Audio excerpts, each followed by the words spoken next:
sambahin ang ngalan mo, mapasa amin ang kaharian mo, sundin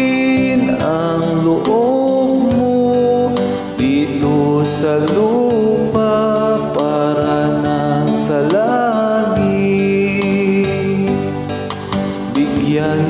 mo kami ngayon ng aming kakanin sa araw-araw,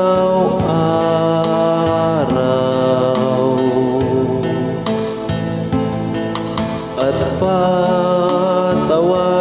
mo kami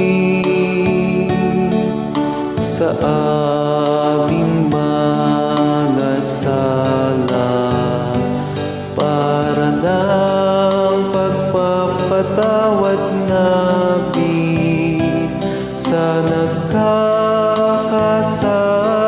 sa amin, at